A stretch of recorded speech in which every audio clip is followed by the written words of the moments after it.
Tapos maya-maya, iniiwasan mo, mapupunta sa politika. Putang ng gobyerno. Tagi na kawat to. Lahat na makausap, ganun eh. Wala eh. Tapos ang masakit dyan, may makikita ka pang, may mga Pilipino pa rin na, wala naman, pinakamagaling nga si Marcos eh. Siguro sa bawat 100, may dalawa na gano'n, ano.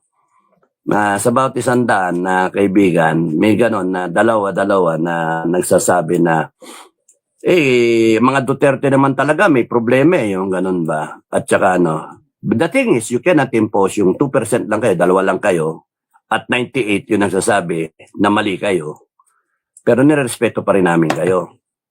Ngayon, kung in a million Filipinos, kung 120 million Filipinos, kung ang sa 100 milyong Pilipino na lang kamo, may 2 milyon na Pilipino na pro Marcos, sa inyo na yung Luzon. Sa inyo na, laking territory niyan. Sa inyo na yung buong Luzon. Enjoyin nyo. Kasi kayo-kayo rin magpapatayan, sigurado ko. Kasi panay magnanako yung kasama nyo eh.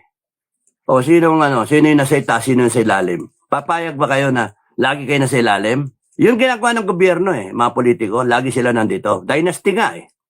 O, si kayo lagi nandito, kayo lagi magbaban ng boto. Sila lagi magandang buhay, ang mga anak sa abroad nag-aaral.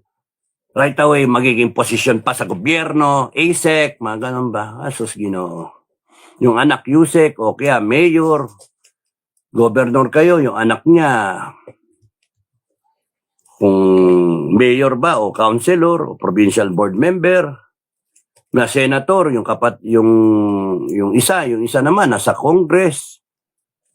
Kayo na lang. Sige, inyo na lang 'yan. Parang kayo lang may karapatan na magpatakbo ng Pilipinas. Sa totoo lang maraming magaling. Pero they choose na tahimik na lang sila. Kasi wala naman silang laban sa pera na ilalabas. Mantalang kayo, mga nasa posisyon, nakulimbat nyo, ang dami nyong pera, kayang-kaya nyo magtapon ng ilang milyon. Para sa mayor, mga 50 million to 100 million. Para sa congressman, 50 million din to 100 million.